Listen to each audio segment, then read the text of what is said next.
folks, and welcome to the show. My name is Asa Morris, and this is Low Strangeness. It's been such an insane week for me. To preface this, let me start off by saying I am not a rich man. At my full-time day job, I'm still well below the poverty line. I do my best to make what I have go as far as I can, which is a trait I'm a little proud of. But, of course, the downside is when things go wrong, they really go wrong. If you follow the TikTok, then you'll have seen the, air quotes, TV studio that I film Weird Week in, which is essentially $70 of salvaged equipment and a geriatric laptop. That laptop is what I use for literally everything in my life. This podcast, the Low Strangeness YouTube stuff, my music, various graphic design when I need it, my writing, games, watching TV and movies, literally everything. And in the last 14 months, having this laptop has been an emotional savior. Being able to work on the things I love, hop on Discord with friends back home, release a couple of albums, and of course, get Low Strangeness up and running. Well, early Saturday morning, the laptop began a Windows update, as it does from time to time. And when I woke up and restarted it to begin pre-production on what would have been last week's Weird Week episode, it froze and died. Critical error after critical error. I'm not a Silicon Valley tech guy, but being poor, I've definitely learned many things about resurrecting dying PCs.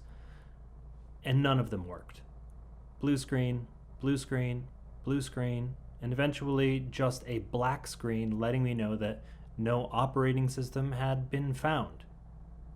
Now, I certainly can't afford a new laptop, and to be honest, I can't afford to even take it somewhere to fix it. My ability to create things had been taken away. My window to the outside, in any meaningful capacity, had been taken away. And most importantly, even though I do periodic backups, I had lost quite a lot of work. All of the Low Strangeness assets. A full album that I had almost completed. Also gone. I was heartbroken, and I did not handle it well. But, you say, here we are listening to the podcast.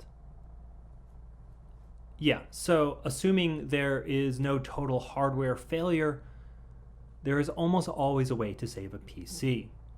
And I scoured the internet and dug and dug and dug. I tried solution after solution, and like it was some kind of fucking TV movie or something, I eventually got down to my last option. And from there, it looked like if it worked, I could resurrect the machine. But the data would be gone regardless. Still heartbreaking, but I guess it's better than nothing, right?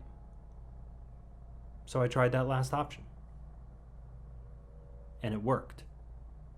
On top of that, I was able to completely recover all of my lost data. Like I said, it was like a fucking TV movie or something. I could not believe it at all. But I've since done a full backup on everything and learned some new tricks, so if it happens again, at least I will have a better understanding of the potential solutions. But anyway, before we get into the actual episode, let's do the business. Make sure you are following us on the socials, Instagram, Twitter, TikTok mostly, and of course our YouTube, where every week, unless there is some catastrophic computer disaster, I host a paranormal news rundown show called Weird Week, and it's pretty good. Also, our Patreon, we have all kinds of tiers and cool options, so if you like what we do and want to help out, maybe help me get out of my day job, or just help upgrade my equipment. Honestly, I feel like a post-apocalyptic mad scientist most days working with this stuff. Anyway, that would be wonderful. So, thank you. All of our links are available in the show notes or at linktree/lowstrangeness. And that's the business, so let's go. A little over a week ago, the very, very anticipated American UAP report was released to the public, albeit in a very surface skimming form. The whole shebang was 9 pages. 9. My first reaction to that was, did they just release the summary chapter? Actually, if you follow me on Twitter, you'll know my first reaction was 9 pages? Fuck. But yeah, that's kind of what they did. They released the summary. Apparently, the version of the report that Congress saw was over 70 pages, which, is much more. So obviously, there is more to say. There is more to the story. However, at least on the public and congressional level, as far as we know, the final word on it all is essentially the same. Yep, they're out there. Nope, we don't know what they are. So rather than giving a summation of my thoughts regarding it, which are many, we're going to go over chunks of the report that I found interesting and discuss why I found them interesting. It's possible that you've heard these points of view before. Everyone seems to be talking about it. But skimming the usual UFO communities, I've come to find from time to time I'm a bit of an outlier. Also, after the break, we are going to get into another UAP report, this one from 2012, that goes much, much further than the American report, and combining those, we get a much fuller picture. So, the afternoon of Friday, June 25th, after 6 months of excruciating discourse between every sort of person, it came out. There was a lot of speculation on whether or not it would be delayed, but obviously it wasn't. And to be honest, if 9 pages of, shit, we don't know what it is, was delayed, it would have been laughable, infuriating, I don't know. Whichever emotion I felt after Corbell's latest, air quotes, leak, which we'll save that whole thing for another time. Anyway, right off the bat, it is referred to as preliminary assessment, unidentified aerial phenomenon, which indicates there will be further assessments, though when those will be conducted or released is probably not going to be a satisfying answer, especially considering the tail end of the document, which we'll get to momentarily. On the first page, the scope and assumptions section, we immediately get 2 interesting statements. First, this report provides an overview for policymakers of the challenges associated with characterizing the potential threat posed by UAP, while also providing a means to develop relevant processes, policies, technologies, and training for the U.S. military and other U.S. government personnel if and when they encounter UAP, so as to enhance the intelligence community's ability to understand the threat. The emphasis on those statements is, of course, mine. The potential threat line is the first image we have while reading the document, and I don't believe that is an accident. This is the image, in my opinion, that the Department of National Intelligence wants to convey for whatever reason. These things could very well be a threat.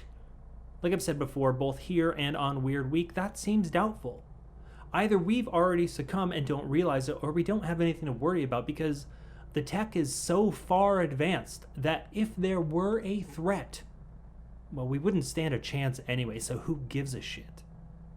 And given that UAP and even Tic Tacs, which are the socially popular type of craft lately, go way further back than the Nimitz encounter in 2004, the first military sighting of a Tic Tac craft is actually from 1892, we've long been under some form of observation. On top of that, the idea that when personnel encounter a UAP seems incredibly definitive.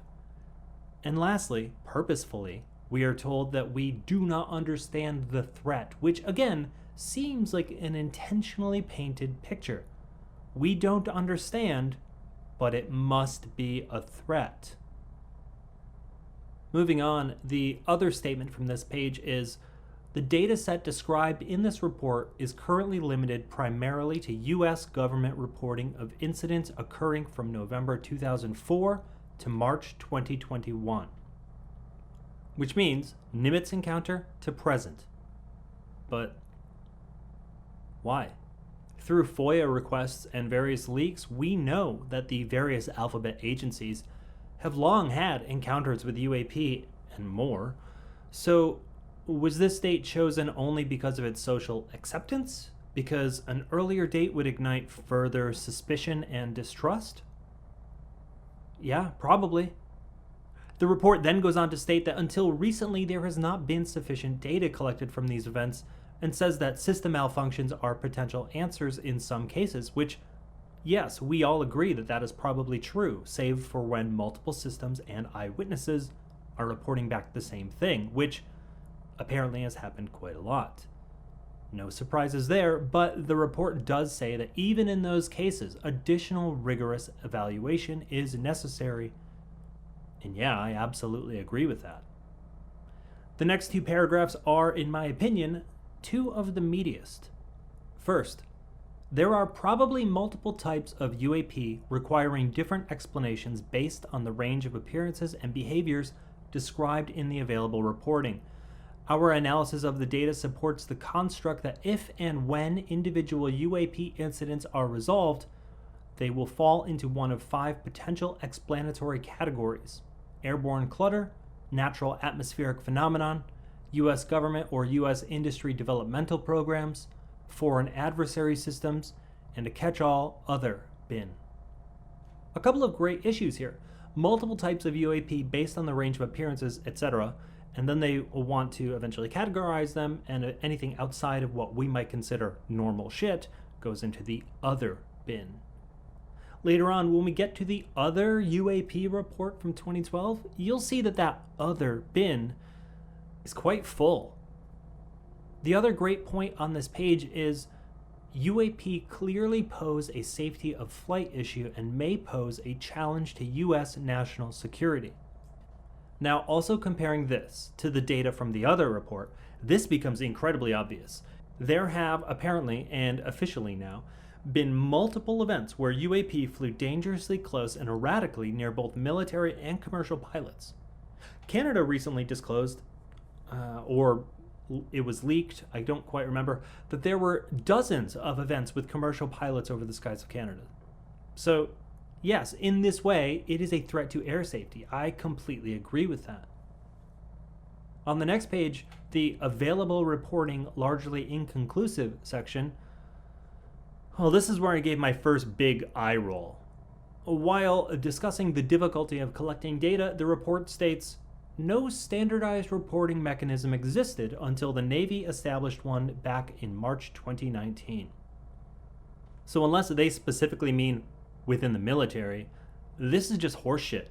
Both MUFON and NUFORC, as I'm sure you're aware, have had standardized reporting mechanisms for decades, and even offered field investigators for various events.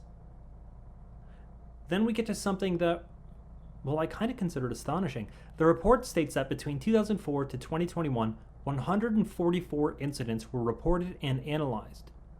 Of those, 143 were unexplainable. And of those, 80 were caught on multiple sensors. So even at the most skeptical level, well over half of all events were verified, analyzed, and deemed unexplainable. Personally, I think those numbers are a little fudged, but let's assume it's the truth for the sake of brevity on this show.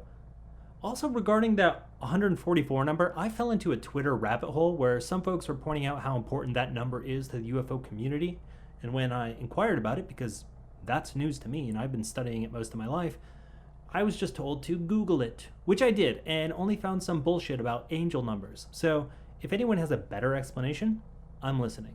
Otherwise, fuck that guy who couldn't be bothered to explain it. Now back to our normal programming. The report briefly discusses military personnel feeling shame when discussing events, and that their sensors aren't meant to track UAP, so sometimes they don't get the best data. Both reasons inhibit accurate and detailed reporting, which I also get. There has been some chatter about why they show up around military installations and exercises, especially lately, leading to the theory that they are secret government tech, which the report then addresses. It says, UAP sightings also tended to cluster around U.S. training and testing grounds, but we assess that this may result from a collection bias as a result of focused attention, greater numbers of latest generation sensors operating in those areas, unit expectations, and guidance to report anomalies. Which, yeah, that tracks. I'm not saying it isn't black budget secret toys, but the explanation makes sense. And then it gets into some descriptors of advanced technology that the UAP seem to demonstrate. Some of this we have definitely heard from people like Elizondo, but it's interesting to see it in the full report. Well, the full public report. It reads, in 18 incidents described in 21 reports, observers reported unusual UAP movement patterns or flight characteristics. Some UAP appeared to remain stationary in winds aloft, move against the wind, maneuver abruptly, or move at considerable speed without discernible means of propulsion.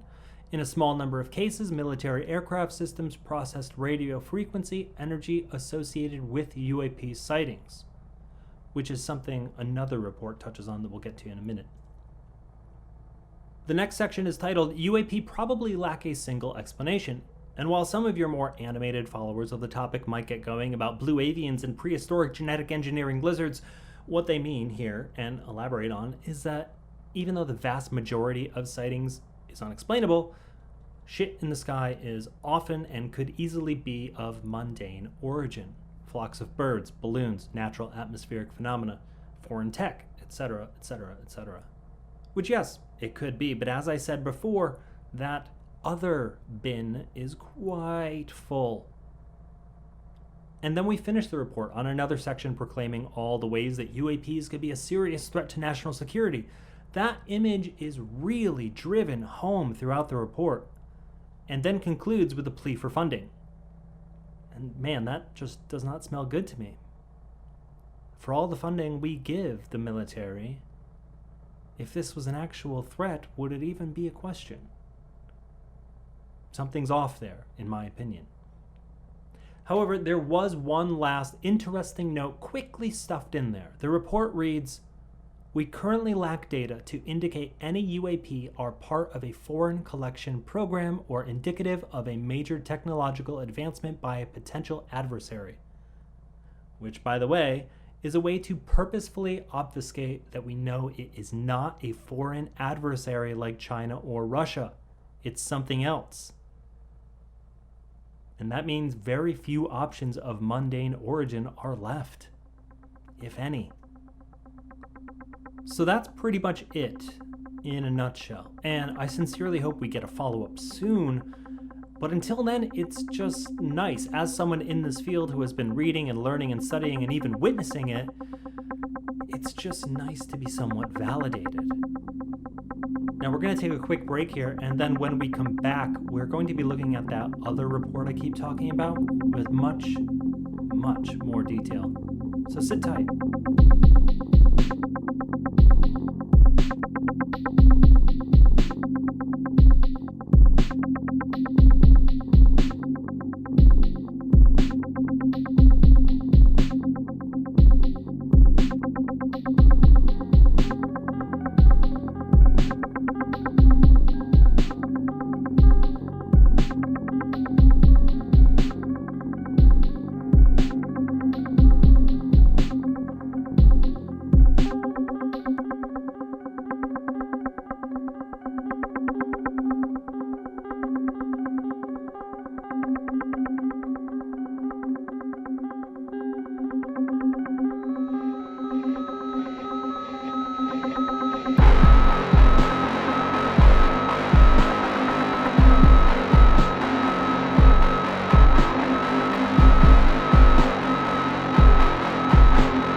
So, the US released their UAP report.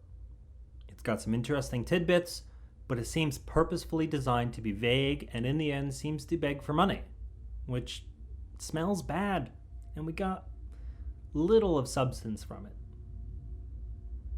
Well, it's a good thing that recently a report popped back up online from CNES, the French space agency, detailing their data collection regarding the UAP phenomenon, and man, a report it is.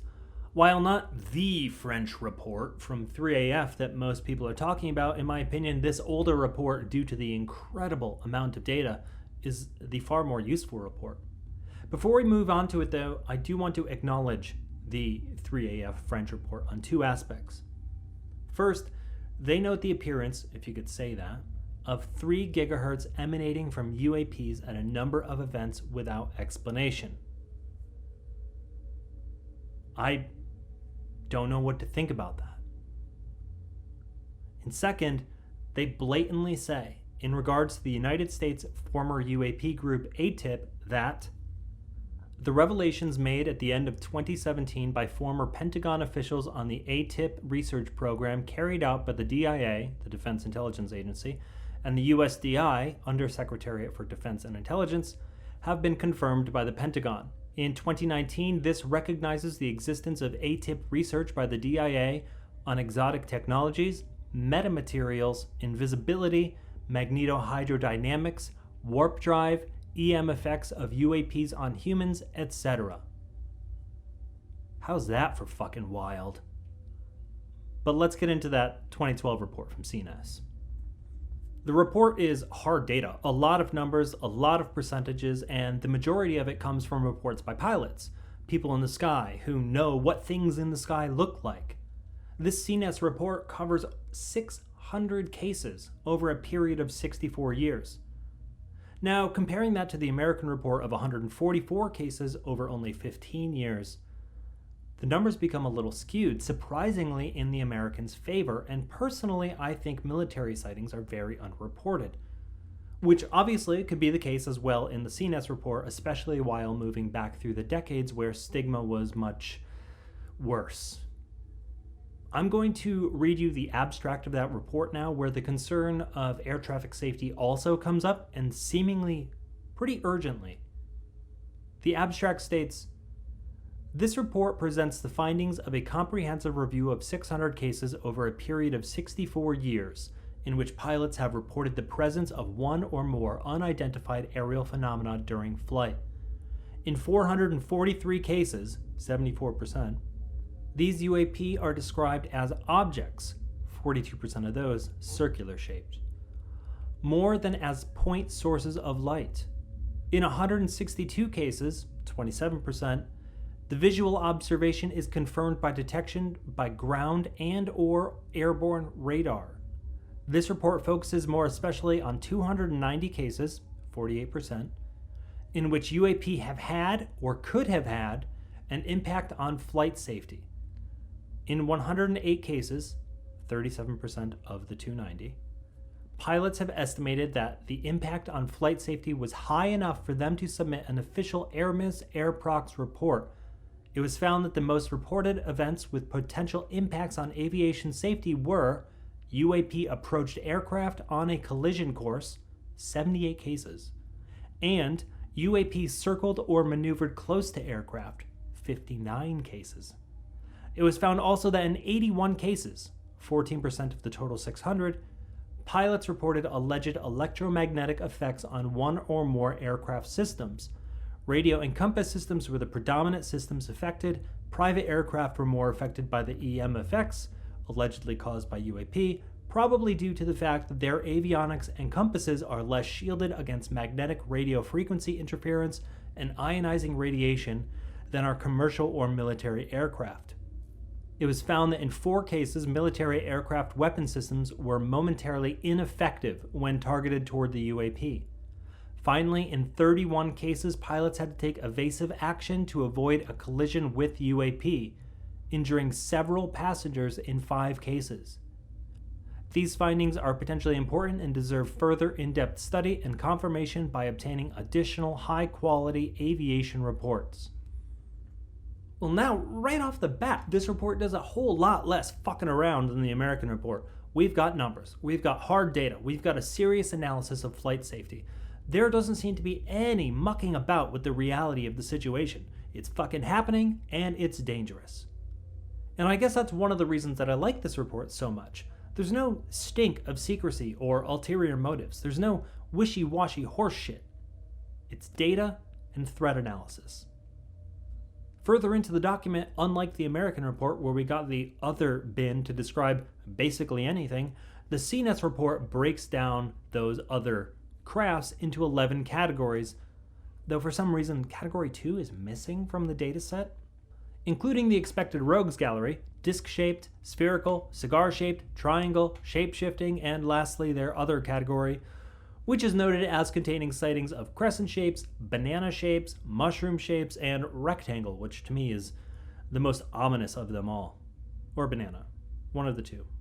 All broken down with the frequency in which they were seen, disc shape being the most popular, while a number of categories might be what we call tic tacs now, cigar, cylindrical, missile, only make up about 50 or so sightings of the total 600, which is odd considering how much we're hearing about the tic tacs now. The document goes on to break sightings up by region, by year, by the type of craft the observer was flying, by what type of pilot it was, as in military, commercial, private. It's incredibly thorough. At one point, it discusses the altitudes that these sightings occur at, with this brief mention of one of the more impossible altitudes at the time. The lowest estimated altitude reported by a pilot was 500 feet. The highest UAP altitude reported was 246,000 feet by Major Joe Walker, who was flying the X-15 rocket-powered aircraft during a test flight at more than 2,000 miles per hour when his rear-view movie camera captured 5 disc-shaped or cylindrical objects flying in echelon formation. Case number 854, April 1964.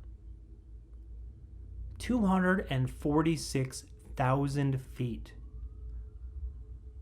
That's about 45.5 miles up in the air. The average commercial flight is 36,000, which is only about 6 miles up. And that was back in 1964. So this is 60 years ago. We're seeing these same craft doing whatever they're doing. Just doing it. Just following us around. Besides air safety, I don't understand the threat angle coming from the United States. I mean, assuming that they're being honest and not attempting to dupe a public into something nefarious, that wouldn't be like us. It seems as though the UAP has kept up the same behavior for decades. The whole point is that while the American report came out and validated the topic for most people, other countries, France, Italy, Mexico, Russia, they've all been fairly open about it. All you had to do was go look. And it's crazy to me that this CNES report is from 9 years ago. And the American report that just recently came out is all him and Han. I know that folks like Lou Elizondo keep saying that disclosure is a slow process and not an event, and I get that. But looking around at what other countries and organizations are talking about, are releasing publicly, it seems we dragged our feet, and we still are. Purposefully, probably. For whatever reason, a lot of people still look to the American government to be the voice of the world. UAPs aren't real until we say so. But that's just not true. Listen, there's a lot to learn and a lot that people should be prepared for, emotionally, psychologically. Things are going to change. I have a feeling there is something on the horizon, and it may take years or decades to get there, but the process has started and it's on its way. But as I said before, besides air traffic safety, I don't think we have anything to worry about. Again, we've either already succumbed and don't know it, or we're fine. You know what the book says? Don't panic. And that's our show. Thank you so much for hanging out with us, for joining us whether again or for the first time. The music underneath the segments was provided by Iron Cthulhu Apocalypse, whose links will also be in the show notes. Make sure you're following us on all the socials. Currently, I am most active on Instagram, Twitter, and TikTok. And also make sure you're subbed to our YouTube for our weekly paranormal news show, Weird Week, where every Monday I give a quick rundown of a handful of the events that happened that week that caught my eye, as well as a handful of other series I've been working on. Due to the computer catastrophe, there's obviously no Weird Week episode this week, but we will be back next week. So make sure you sub. It'll feel good. But that's that. My name is Asa Morris, and this, of course, is Low Strangeness. Thank you again for joining us. Take care of yourselves and the people around you. Be safe out there. And I'll see you in 2 weeks.